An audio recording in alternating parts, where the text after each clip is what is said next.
Hello my dear friends, my name is Arvind Patidar और स्वागत है आपका civil A JE MCQ zone में। सो गाइज, आज हम डिस्कस करेंगे ओपन चैनल फ्लो का सेकंड पार्ट। फर्स्ट पार्ट हमने डिस्कस किया है, जिसने अभी तक नहीं देखा वो प्ले लिस्ट में जाके ज़रूर वीडियोस को देखे। और गाइज, हमारे चैनल को लाइक और शेयर करना ना भूलें, ये हमारे चैनल का नाम है। ठीक है गाइज, तो फर्स्ट क्वेश्चन डिस्कस करते हैं अपन। गाइज, ये आने वाले एग्जाम्स में काफ़ी हेल्पफुल रहेंगे क्वेश्चंस आपके। जो आने वाली एग्जाम्स है एसएससी जेई, राजस्थान जेई और यूपीपीएससी एई का जो एग्जाम आने वाला है, उसमें काफ़ी बेनिफिशियल रहेंगे ये वीडियोस आपके लिए। So guys, the first question is the height of the hydraulic jump in a stilling pool was found to be 10 centimetre. तो हाइट कितना, 10 सेंटीमीटर है। ठीक है, और मॉडल विथ, अब मॉडल का वैल्यूज गिवन है आपको। ठीक है, अपन मॉडल एनालिसिस करते हैं, उसके टाइप का क्वेश्चन है ये। अब प्रोटोटाइप हाइट जंप है, तो यहाँ पे क्या कर रखा है देखो आपको, कि एक हाइट आपको गिवन है और एक लेंथ का रेशो आपको गिवन है और एक हाइट आपसे पूछा हुआ है। तो हाइट और लेंथ में अगर अपन रिलेशन निकालेंगे तो यहाँ से आंसर आ जाएगा अपना। ठीक है गाइज, तो गाइज यहाँ पे देख सकते हो द हाइट, ठीक है, क्वेश्चन गिवन है। तो ये जो रिलेशन होता है ना, वो H is equal to directly L होता है। ठीक है, तो H P by H M और L P by L M. H P क्या है, height of prototype divide by height of, ठीक है, आपका जो यहाँ पे आपको मॉडल दिया हुआ है, और यहाँ पे लेंथ ऑफ प्रोटोटाइप और लेंथ ऑफ मॉडल। ठीक है, ये रेशो आपको गिवन है डायरेक्टली। ठीक है, तो यहाँ पे क्या वैल्यू निकल जाएगी आपको, हाइट ऑफ उसकी मॉडल की भी गिवन है। ठीक है, तो एच पी की वैल्यू आ जाएगी कितनी, 3.6 मीटर। ठीक है गाइज, नेक्स्ट क्वेश्चन की अपन बात करें, for the hydraulic efficient rectangular section. तो गाइज यहाँ पे रेक्टेंगुलर चैनल की बात की, तो रेक्टेंगुलर चैनल में मैंने आपको बताया था आर क्या होता है, R is equal to Y by two होता है, और वाई इजिकल टू क्या होता है, बी बाई टू होता है। ये दो इक्वेशन आपको याद होनी चाहिए rectangular. The ratio of width to normal depth, तो यहाँ पे बी बाई वाई का या बी बाई वाई का रेशो पूछा, तो सिंपल बी बाई वाई का रेशो क्या हो जाएगा, 2 हो जाएगा। ठीक है, तो आंसर क्या रह जाएगा यहाँ पे, 2 विल बी द आंसर। यहाँ पे सोल्यूशन किया हुआ है गाइज मैंने, इसी टाइप से बताया हुआ है। ठीक है, नेक्स्ट क्वेश्चन गाइज, ये थोड़ा सा याद रखने वाला क्वेश्चन है। Following statement is regard the critical flow. तो क्रिटिकल फ्लो के केस में आपको स्टेटमेंट याद होना चाहिए। देखो, स्पेसिफिक जहाँ पे भी लगेगा ना, स्पेसिफिक, वहाँ पे क्या रहेगा, मिनिमम रहेगा। तो specific energy is minimum for the given discharge और specific force is maximum for the given discharge. तो ये गलत हो गया। देखो यहाँ पे क्या हो गया, मैंने अभी बोला आपको, जहाँ पे भी स्पेसिफिक रहेगा वो क्या रहेगा, मिनिमम रहेगा। तो ये भी गलत हो गया इस तरीके से, तो यहाँ पे। ठीक है, अब ये दोनों तो गलत हो गए, करेक्ट चाहिए ना। Discharge is maximum for the given specific force and discharge is maximum for the given specific, ये बिल्कुल सही है। तीसरा और चौथा स्टेटमेंट आपका यहाँ पे क्या रहेगा, सही रहेगा। तो D will be the answer. अभी मैंने फिर बोला आपको गाइज, स्पेसिफिक जहाँ पे भी आ जाएगा वो क्या रहेगा, मिनिमम रहेगा। आगे भी एक क्वेश्चन आएगा इसका। तो यहाँ पे मैंने देखो चारों पॉइंट लिखे हुए हैं। Specific energy is minimum for the given discharge, सही पॉइंट ये है। Discharge is maximum for the given, देखो डिस्चार्ज आ गया तो मैक्सिमम आएगा, स्पेसिफिक आ गया तो मिनिमम आएगा। ठीक है, दो स्टेटमेंट तो ये हो गए। स्पेसिफिक आ गया तो मिनिमम हो गया, डिस्चार्ज आ गया तो मैक्सिमम हो गया, फॉर गिवन डिस्चार्ज और गिवन स्पेसिफिक फोर्स। ठीक है, और फ्राउड नंबर इज यूनिटी, तो फ्राउड नंबर की वैल्यू क्या रहेगी, यूनिटी रहेगी। ये 5 पॉइंट आपको याद होने चाहिए क्रिटिकल फ्लो के केस में। Next question, the critical depth of water flowing through a rectangular channel. तो गाइस यहाँ पे फिर रेक्टेंगुलर चैनल की बात आई। ठीक है, width 5 metre and discharge is 12.5। तो क्रिटिकल डेप्थ की वैल्यू तो आपको पता था, मैंने एक फॉर्मूला बताया था आपको। क्या बताया था, क्यू स्क्वायर बाई जी की होल पावर 1/3। ये किस केस में फॉर्मूला होता है, ये होता है रेक्टेंगुलर के केस में। ठीक है, तो ये फॉर्मूला आपको यहाँ पे पुट करना है। देख सकते हो आप सोल्यूशन, ये रहा, वाई सी इजिकल टू क्या होगा, क्यू स्क्वायर बाई जी की होल पावर 1/3। ये रेक्टेंगुलर के केस में होता है। ठीक है, तो यहाँ पे अपने को बी भी गिवन है, क्यू भी गिवन है। अब देखो जो स्मॉल क्यू होता है ना, ये क्या होता है, क्यू बाई बी होता है। यहाँ पे आप देख पा रहे होंगे, क्यू बाई बी होता है। जब यहाँ से निकालेंगे क्यू की वैल्यू आ जाएगी, इस क्यू की वैल्यू को यहाँ पे पुट करेंगे तो वाई सी की वैल्यू आ जाएगी। ठीक है गाइज, तो वाई सी की वैल्यू कितनी आ रही है, देखो अपने को इस टर्म में वैल्यू लानी, 0.64 की होल पावर 1/3। अब आप ऑप्शन में थोड़ा सा देखोगे, थोड़ा सा एरर आपको लग सकता है, क्योंकि ये 1/2 जो यहाँ लिखा हुआ ना, ये 1/2 पावर में है इसके, ये। ठीक है, यहाँ पे 1/2 है, ये पावर में 1/3 है, और ये भी पावर में 1/3 है। तो ये आपको याद रखना है। आंसर कैसा रहेगा आपका, 0.64 की होल पावर 1/3। ठीक है गाइज, ये आप देख सकते हो यहाँ पे आंसर। और गाइज ये तो पूछा था आपसे रेक्टेंगुलर का क्वेश्चन, हो सकता है आपसे पूछ ले ट्रेंगुलर का क्वेश्चन। तो ट्रेंगुलर में जो क्रिटिकल डेप्थ का फॉर्मूला होता है ना, वो क्या होता है, 2q² upon G M square की होल पावर 1/5 होता है। ठीक है गाइज, डायरेक्टली आपको याद होने चाहिए फॉर्मूले। अब ना गाइज यहाँ पे क्वेश्चन है। ठीक है, देखो गाइज यहाँ पे ये जो लिखा हुआ है ना, ये वाई नोट लिखा हुआ है। ठीक है, और यहाँ पे जो एफ नोट लिखा हुआ है, ये एफ नोट इस टाइप से। ठीक है, और ऑप्शंस में आपको करेक्ट कर दूं मैं कि ये एफ नोट की पावर 1/3 अपर में लिखा हुआ है, अपर केस है। ठीक है, यहाँ पे एफ नोट की पावर 2/3 रहेगा, ये आपका ये बनेगा। ठीक है, अब क्वेश्चन पढ़ते हैं अपन। If the Froude number of the flowing in a rectangular channel is at the depth of flow is y nought and F nought, then what is the ratio of y C by Y note का रेशो आपको पूछा हुआ है। Froude number आपको given है, rectangular channel की बात कर रहा है। ठीक है, तो मैंने सॉल्यूशंस में आपको प्रॉपर तरीके से सही दिया हुआ है। ठीक है, तो आप देख सकते हैं इसमें। देखो फ्राउड नंबर का जो फॉर्मूला होता है वो क्या होता है, F R is equal to V upon G Y होता है। ठीक है, तो यहाँ पे एफ नोट की वैल्यू निकालेंगे तो इस तरीके से फ्राउड नंबर लिख सकते हैं अपन। ठीक है, और वी की वैल्यू आपको याद होना चाहिए क्या होती है, क्यू बाई वाई नोट होती है। V is equal to Q by Y naught होता है, ठीक है। अब जब अपन यहाँ क्या करेंगे, वी की वैल्यू को यहाँ पे पुट करेंगे तो ये इक्वेशन बनेगी, ठीक है।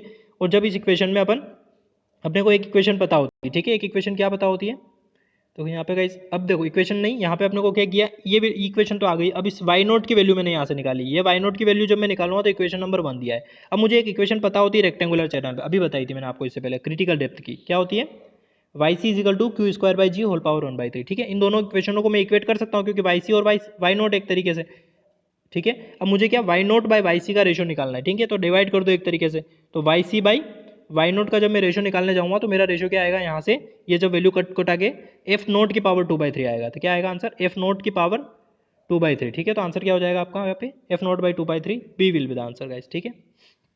नेक्स्ट क्वेश्चन की अपन बात कर लेते हैं, which of the following equations are used for derivation of differential equation of water surface profile. तो गाइस एक वाटर सरफेस प्रोफाइल की जो इक्वेशन डिराइव करते हो आप, ठीक है, वो उसमें कौन कौन सी इक्वेशन यूज होती है, तो उसमें कंटिन्यूटी इक्वेशन और एनर्जी इक्वेशन दो यूज होती है, ठीक है। जहां पे भी फोर्स निकालने की बात आएगी वहां पे आप मोमेंटम इक्वेशन यूज करोगे, ठीक है। तो आंसर तो आपको पता लगी गया 1 और 2 रहेगा, ठीक है, 1 एंड 2 रहेगा, तो C will be the answer, but explanation आप देख लो यहाँ पे विच ऑफ इक्वेशन, ठीक है। तो देखो यहाँ पे ग्रेजुअली वेरिड फ्लो की अपन बात कर रहे हैं, ग्रेजुअली वेरिड फ्लो में क्या हो जाता है कि डिफरेंशियल इक्वेशन की अपन बात कर रहे हैं यहाँ पे, ठीक है। तो डिफरेंशियल इक्वेशन में ये इक्वेशन होती है गाइस, वाटर सरफेस प्रोफाइल की जो इक्वेशन होती है वो होती है dy by D x S note minus S F under divide by 1 minus F R की, ठीक है। अब इस इक्वेशन को डिराइव करने के लिए कौन सी इक्वेशन यूज होती है, कंटिन्यूटी एंड एनर्जी इक्वेशन। अब सर ये हो सकता है मोमेंटम क्या यूज होती है, तो मोमेंटम देखो जो हाइड्रोलिक जंप क्रिएट होता है ना, हाइड्रोलिक जंप में मैंने आपको बताया था क्या होता है कि आपकी सिक्वेंट डेप्थ होती है, ठीक है, सिक्वेंट डेप्थ होती है। तो सिक्वेंट डेप्थ को अपन जब डिराइव करते हैं तो क्या यूज होता है, कंटिन्यूटी इक्वेशन और मोमेंटम इक्वेशन यूज होता है। और निकालने का जो y2 माइनस y1 निकालने का फॉर्मूला क्या रहेगा, ये रहेगा आपका, ठीक है। ये रैपिड ग्रेविटी मतलब रैपिड वेरी फ्लो की बात हो रही है, rapid varied flow in a wide rectangular channel. Guys wide rectangular channel में आपको बताया था क्या होता है कि b is more greater than y होता है, ठीक है। मतलब जो आपका बेस रहेगा ना वो वाइड मतलब वाइड डेप्थ से बहुत ज्यादा बड़ा रहेगा, तो ये अपन y को नेग्लेक्ट कर सकते हैं केस में, ठीक है। तो यहाँ पे क्या रहेगा, if the normal depth is increase, depth को अपन बढ़ाते हैं by 20%, then what is the approximately increase in discharge. अगर डेप्थ को बढ़ाया जाता है, y को बढ़ाते हैं तो डिस्चार्ज में क्या फर्क पड़ेगा, ये पूछा हुआ है। तो इसके लिए आपको ये फॉर्मूला पता होना चाहिए। देखो पहली चीज तो ये कि r इजिकल टू वाई होता है, कैसे होता है, देखो पहली चीज ये एक और होता है डिस्चार्ज का फॉर्मूला, क्या होता है, a अपॉन एन आर की पावर 2/3 एस पावर 1/2, इसी को बोला जाता है मेनिंग्स इक्वेशन। क्या बोलते हैं इसको, मेनिंग्स इक्वेशन, ठीक है गाइस। अब इस मेनिंग्स इक्वेशन की तो बात बाद में करेंगे, पहले अपन क्या करेंगे, वाइड रेक्टेंगुलर चैनल की बात करें। अब ये वाइड रेक्टेंगुलर में क्या होता है, r is equal to y होता है। अब ये कहाँ से आता है सर, ये यहाँ से आता है। जब आप r की वैल्यू निकालते हो ना, r कैसे लिखते हैं अपन, a बाई p लिखते हैं, ठीक है। और रेक्टेंगुलर चैनल में एरिया क्या होता है, ये b और ये y है, तो एरिया क्या हो जाएगा b इंटू वाई, और पेरीमीटर क्या हो जाएगा, एक y इधर भी रहेगा, ठीक है, तो b प्लस 2y, ये समझ आया, एरिया और पेरीमीटर, ठीक है। नेक्स्ट की अपन बात करें तो इसी तरीके से मैंने ये फॉर्मूला लिखा है, ठीक है, a बाई पी। अब मैं यहाँ पे क्या किया, मैंने y को नेग्लेक्ट कर दिया है, क्योंकि देखो y को तो नहीं किया मैंने नेग्लेक्ट, लेकिन इस 2y को नेग्लेक्ट कर दिया, क्योंकि y अगर छोटा है तो 2y तो और ज़्यादा छोटा हो जाएगा। बात समझ आ रही बात, ठीक है। तो यहाँ पे मैंने इस 2y को नेग्लेक्ट किया, तो देखो नीचे b बच गया है, तो b से b कटेगा तो r इजिकल टू वाई, ये मैंने बताया आपको r इजिकल टू वाई कहाँ से आया है, ठीक है। अब फाइनली आपको इस फॉर्मूले में वैल्यू पुट करना है, तो ठीक है, इस वैल्यू में जब फॉर्मूले में वैल्यू पुट करोगे तो आंसर क्या आ जाएगा आपका, ठीक है, ये क्यू का वैल्यू आएगा, ठीक है, के वाई की पावर 5/3। अब मेरे को डिस्चार्ज में वेरिएशन देखना है, तो आपको पता है मैंने लास्ट टाइम भी ऐसे क्वेश्चन कराया आपको D Q by D Q निकालने का, तो आपको डी क्यू निकालना पड़ेगा, ठीक है। तो डी क्यू निकालने का आपको पता ही है 5/3 आगे आ जाएगा, 5/3 में से -1 हो जाएगा, डिफरेंशियल आपको पता होता है, ठीक है, डिफरेंशिएशन निकालना, ठीक है। तो एक इक्वेशन ये हो जाएगी, दूसरी ये हो जाएगी। अब मुझे डिस्चार्ज में वेरिएशन निकालना है, तो D Q by D into 100 निकालना पड़ेगा मुझे, तो दोनों इक्वेशन को डिवाइड कर दो आप यहाँ पे। तो फाइनली मेरे पास 5/3 इंटू ये आपका डेप्थ में वेरिएशन है, और ये आपको क्वेश्चन में गिवन है कितना, 20% कर रहा है वो, ठीक है। तो यहाँ से आंसर आ जाएगा 33.33 आ जाएगा, ठीक है गाइस। तो यहाँ पे आंसर किसके इक्विवेलेंट में रहेगा आपका 30, ठीक है। तब आपका जो फाइनल आंसर रहेगा वो क्या 30 के आसपास रहेगा, 33.33 रहेगा, ठीक है गाइस। कम वाला ही लेंगे, ज़्यादा वाला ले सकते हैं आप, ठीक है। नेक्स्ट क्वेश्चन की बात करें, a rectangular channel 3 metre wide, ठीक है, laid on slope of 0.0002 when the depth of the flow is channel is 1.5 metre, what is the average boundary shear. Guys यहाँ पे बाउंड्री शेयर की बात की हुई, मान लो कोई ये आपका चैनल है, तो इसमें जो बाउंड्री होगी ना वो शेयर प्रोड्यूस करती है, तो यहाँ पे जो होता है वो रेक्टेंगुलर होता है, और जो बाउंड्री इसके केस में होता है ना वो कौन सा होता है, वो पैराबोलिक होता है एक तरीके से, ठीक है गाइस। अब यहाँ पे जो अपन वैल्यू निकालते हैं वो कैसे निकालते हैं, gamma W into R S, shear force ऐसे निकालते हैं अपन, आप देख सकते हो आंसर्स में, ठीक है। इस तरीके से बात की हुई यहाँ पे देखो गाइस, ठीक है। तो देखो ये रेक्टेंगुलर चैनल गिवन है मुझे 3 मीटर उसकी विड्थ है और मतलब 1.5 उसकी डेप्थ है। तो एरिया में निकाल सकता हूँ, पेरीमीटर में निकाल सकता हूँ, ये मैं आपको बहुत बार बता चुका हूँ। अब देखो टाउ बाउंड्री पे अपन निकालते हैं तो कैसे निकालते हैं, gamma W into R S. ठीक है, आर की वैल्यू क्या होती है आपको पता ही, ए बाई पी होता है। तो मैं जब पुट करूँगा यहाँ पे वैल्यू फाइनली, तो आंसर क्या आएगा मेरा, ये आएगा। ठीक है, 1.5 न्यूटन पर एम स्क्वायर। ये तो हो गई आपकी अगर बाउंड्री पे मतलब नीचे इस बाउंड्री पे बात कर रहे हैं यहाँ पे। अगर वो पूछ रहा आपसे शेयर बताओ मुझे कहाँ पे, साइड पे बताओ, तो ये रेशो होता है, ये वैल्यू होती है 0.75 gamma W into R S. क्योंकि आप प्रोफाइल देख सकते हो यहाँ पे लीनियर प्रोफाइल नहीं है, यहाँ पे पैराबोलिक और यहाँ पे लीनियर है। ठीक है, अब जो रेशो होता है ये एग्जाम में पूछ सकते हैं आपसे कि जो गामा है ना, टाउ साइड और टाउ बाउंड्री कितना होता है, 0.75 होता है। ठीक है, तो अगर आपको एक पता है, मान लो ये 1.5 आप निकाल चुके हो बाउंड्री पे, ठीक है, तो आप बाउंड्री पे पता है 0.75 के बाद मल्टीप्लाई करोगे, टाउ साइड आ जाएगा। ठीक है, 25% रिड्यूस करना है मतलब। Next, for a smooth hump in a subcritical flow, आपको पता होता है हम्प कब प्रोड्यूस होता है, जब सुपर क्रिटिकल से सब क्रिटिकल में फ्लो होता है तो आपका हम्प प्रोड्यूस होता है। ठीक है, flow to function is a broad crested weir if the height delta z of the hump above the bed must satisfy which one of the solution। तो गाइस यहाँ पे थोड़ा सा एरर है, यहाँ पे E1 माइनस ई सी आएगा, जहाँ पे भी YC है ना उसको रिप्लेस कर देना आप EC से। ठीक है, तो फाइनली क्या रहेगा, E1 माइनस ई सी, E1 माइनस ई सी इस तरीके से रहेगा। ठीक है, अब ये हम्प की वैल्यू आपको जस्टिफाई करनी है। ठीक है, तो हाइट ऑफ द हम्प क्या रहेगी गाइस यहाँ पे, कि देखो यहाँ पे क्या हो रहा है, इस तरीके से अपन एनर्जी लाइन बनाते हैं, आपको पता होगा यहाँ पे दो टाइप की डेप्थ होती है। तो क्या होती है, एक अल्टरनेट डेप्थ बोलते हैं इसे, y1 और yc होता है। ठीक है, तो यहाँ पे आपको ये इक्वेशन याद रखनी है, डेल्टा जेड क्या होता है, E1 माइनस ई सी होता है। ठीक है, E1 माइनस ई सी रहेगा, वो आपका क्या रहेगा, हाइट ऑफ हम्प रहेगा। ठीक है, उसके बाद the hydraulic jump occurs at the toy of the spillway. ठीक है, तो यहाँ पे क्या हो रहा है, हाइड्रोलिक जंप हो रहा है, the depth before the jump is 0.2 metre and the sequent depth is 3.2 metre. ठीक है, तो अब एक तो जंप यहाँ दी हुई है, हाइट यहाँ, एक यहाँ पे दी हुई है। What is the energy dissipated, तो अभी एनर्जी डिसिपेटेड का आपको फॉर्मूला बताया था मैंने, y2 माइनस वाई वन वाला। ठीक है, y2 माइनस वाई वन की होल पावर 3 और y4 y1 y2। ठीक है, तो देखो यहाँ पे ये आ गया formula, y2 minus y one की होल पावर 3 4 y1 y2। ठीक है, तो आपको देखो एक हाइट आपको यहाँ पे गिवन है, दूसरी यहाँ पे गिवन है, तो ये फॉर्मूला जब लगाओगे तो आंसर आ जाएगा 10.5। ठीक है गाइस, अब ये तो किसमें बात हो गई, देखो ये आपको बताया था मैंने कि जब स्पेसिफिक एनर्जी की बात करेंगे ना तो ये अल्टरनेट डेप्थ की बात करते हैं। ठीक है, और जब अपन हाइड्रोलिक जंप की बात करेंगे ना तो वहाँ पे सीक्वेंट डेप्थ और कॉन्जुगेट डेप्थ की बात करते हैं, उसमें वैल्यू अपन इस तरीके से निकालते हैं। ठीक है, नेक्स्ट गाइस क्वेश्चन बात करें अपन, in a connection with gradually varied flow with a notation y nought normal depth, y c critical depth और वाई डेप्थ है। ठीक है, ग्रेजुअली वेरिड फ्लो की बात हो रही है, GVF की बात हो रही है। तो इसमें क्या होगा, अब गाइस यहाँ पे आपको देख पा रहे होंगे ऑप्शंस को, ये ए है और इसके सामने एक वाला ऑप्शन दिया हुआ M1। ठीक है, M1 S3 M2 और S1, ये आपके ऑप्शन है 4। ठीक है, और ये आपका क्वेश्चन है। अब गाइज इसको थोड़ा सा समझना अच्छे से, क्योंकि ये काफ़ी काफ़ी मतलब आपको प्रॉब्लम क्रिएट कर सकता है, एग्जाम्स में क्वेश्चन आता है बार बार। अब देखो यहाँ पे गाइज पहले तो इस इन दो डायग्राम को समझना, दो टाइप के अपन फ्लो की बात कर रहे हैं यहाँ पे, एक तो होता है माइल्ड फ्लो, एक होता है स्टिप स्लोप। ठीक है, माइल्ड स्लोप और स्टिप स्लो। ठीक है, अब देखो यहाँ पे दो टाइप की पहली चीजें होती है, क्या होती है, NDL लाइन, एक होती है CDL line, normal depth line, और एक होती है क्रिटिकल डेप्थ लाइन। ठीक है, जब आपकी नॉर्मल डेप्थ लाइन अबाउ हुए क्रिटिकल डेप्थ लाइन से, तो जो स्लोप होता है वो क्या होता है, माइल्ड स्लोप होता है, पहली चीज। दूसरी होती है CDL line is about the NDL line, आपका क्रिटिकल डेप्थ लाइन अबाउ हुए किससे, नॉर्मल डेप्थ लाइन से, तो आपका स्लोप कौन सा रहेगा, आपका स्टिप स्लोप रहेगा। दो चीजें तो आपको पहले से दिमाग में आ जानी चाहिए, क्योंकि वहां पे M लिखा होगा और S लिखा होगा, उसका मतलब है माइल्ड स्लोप, स्टिप स्लोप। ठीक है, दूसरी चीज, अब देखो आपको अगर ऐसा लिखा है कि YC is greater than anything Y और Y नॉट। ठीक है, ये Y नॉट क्या है, नॉर्मल डेप्थ लाइन, ये Y क्या है, मतलब आपका एक्चुअल है। ठीक है, अब YC ज्यादा है, उसका मतलब क्या हो गया कि CDL लाइन अबाउ है। देखो क्रिटिकल डेप्थ लाइन अबाउ है ना, क्रिटिकल में C आ रहा पहले, तो ये YC को इससे नोटेशन करना है तुम्हें। ठीक है, तो क्रिटिकल डेप्थ लाइन ज्यादा होगी, उसका मतलब क्या है, YC ज्यादा होगा। तो पहली कंडीशन की जब भी ऐसा कुछ केस होगा ना कि YC ज्यादा है, YC ज्यादा होगा मतलब वहां पे स्टिप स्लोप हो जाएगा डायरेक्टली, आपको कुछ देखने की जरूरत नहीं है। अगर वहां पे Y नोट ज्यादा है आपका, ठीक है, या फिर आपका Y ज्यादा है, तो वहां पे फिर माइल्ड स्लोप हो जाएगा, दूसरी कंडीशन। अब देखो यहाँ पे क्या होगा, पहली चीज फर्स्ट में अपन देखते हैं, तो YC ज्यादा है, दिख रहा है आपको, YC ज्यादा है मतलब सिंपल सी बात है, अपना स्टिप स्लोप होगा। ठीक है, अब स्टिप स्लोप में भी वो ऐसे ऐसे लिखेगा S2 S3 S3। अब ये 1 2 और 3 क्या है, इसको देखने के लिए आपको तीन तीन लाइन इस टाइप से ड्रॉ करनी है। इसमें यहाँ पे 1 लिखना है, यहाँ पे 2 लिखना है, यहाँ पे 3 लिखना है, जैसे मैंने यहाँ पे लिखा हुआ है। ठीक है, ये 1 ये 2 ये 3, मतलब ऊपर वाला सेक्शन 1 है। अब देखो यहाँ पे क्या हो रहा है, YC मतलब Y जो है ना, ये Y क्या रहेगा, ये आपका देखो यहाँ पे मैंने बताया था Y क्या चीज़ है, डेप्थ ऑफ द है ना, डेप्थ है, सिंपल मतलब ग्रेजुअली वेरिड फ्लो की डेप्थ है। ठीक है, अब ये Y क्या हो रहा है, सबसे नीचे, तो Y सबसे नीचे मतलब किसी ना किसी इस सेक्शन में रहेगा आपका। ठीक है, एक तो बात होगी अपनी स्टीप स्लोप की, इस स्टीप स्लोप में Y सबसे नीचे, Y सबसे नीचे मतलब कौन से सेक्शन में, ऊपर वाला तो 1 है, बीच वाला 2 है, और नीचे वाला कौन सा है, 3 है, तो तीसरा वाला कौन सा है, 3 है, तो 3 के अपन को S तो है ही, S कैसे पता चला, सी ज़्यादा है, ठीक है। तो सी ज़्यादा है मतलब एस पता लग गया, और एस के नीचे अपने को 3 लिखना पड़ेगा, ये आपका तरीका हुआ।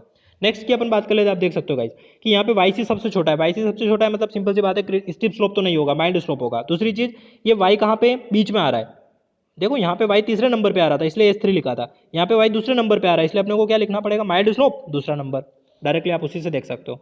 थर्ड की अपन बात करें तो वाई सी कहाँ पे आ रहा है, बीच में आ रहा है, वाई सी बीच में आ रहा है मतलब वाई नोट से बड़ा है। ये वाई नोट क्या होता है, ये वाई नोट रिस्पेक्ट होता है एनडीएल लाइन के, और वाई सी रिस्पेक्ट होता है सीडीएल लाइन के, ठीक है। तो वहाँ वाई सी बड़ा है, वाई सी बड़ा है मतलब एस होगा स्टीप स्लोप, और ये वाई कहाँ पे आ रहा है, पहले नंबर पे आ रहा है तो वाई S1 हो जाएगा, ठीक है। नेक्स्ट अपन बात करें फोर्थ में, वाई सी कहाँ सबसे छोटा है मतलब माइल्ड स्लोप होगा, और वाई कहाँ आ रहा है, पहले नंबर पे आ रहा है मतलब बेस्ट हो जाएगा गाइस। इस तरीके से आपको डील करना है। समझ आ गया तो अच्छी बात है गाइस, कोई क्वेश्चन एग्जाम में आएगा। Consider the following statement due to the ageing of pipe in a pipe network. तो एज के साथ साथ पाइप नेटवर्क में क्या क्या प्रॉब्लम हो जाती है, तो गाइस पहली चीज यहाँ पे the roughness increase linearly with time, जैसे जैसे टाइम बढ़ता जाएगा आपकी रफनेस भी बढ़ती जाएगी, ठीक है। तो यहाँ पे आंसर क्या रहेगा आपका, डी रहेगा, ठीक है। तो यही आपको याद करना है।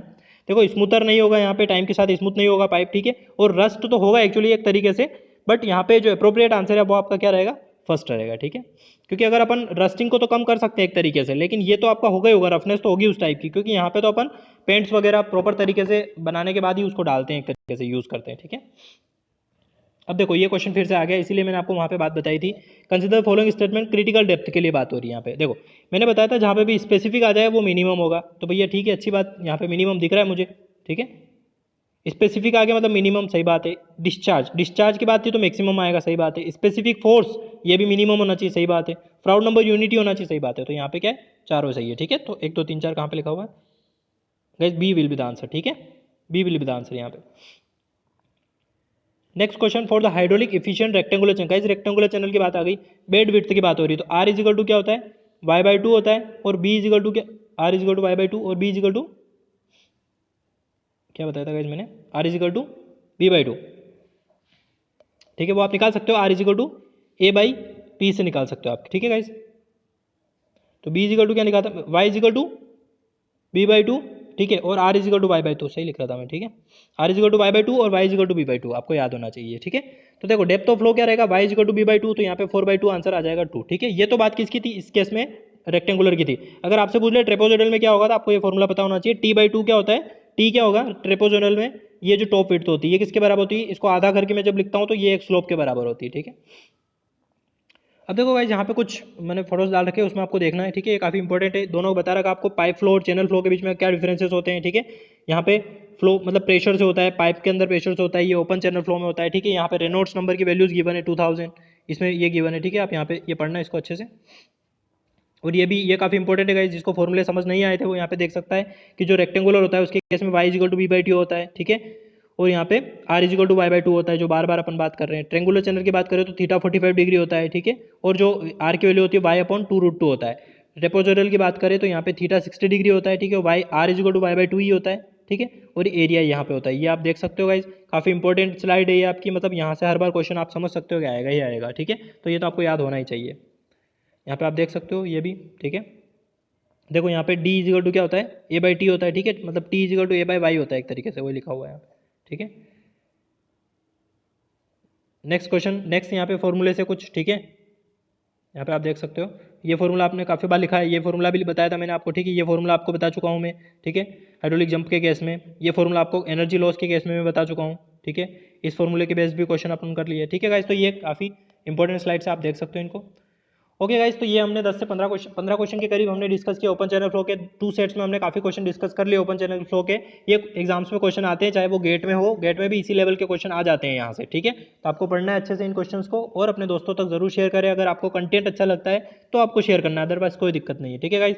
और एग्जाम्स आने वाली गाइस, तो आप इस गलती में मत रहिए कि एग्जाम्स होगी या नहीं होगी, एग्जाम जरूर होगी। आप अपनी पढ़ाई पर ध्यान रखिए, नोट्स बनाइए और रिवाइज करते रहिए। Thank you guys.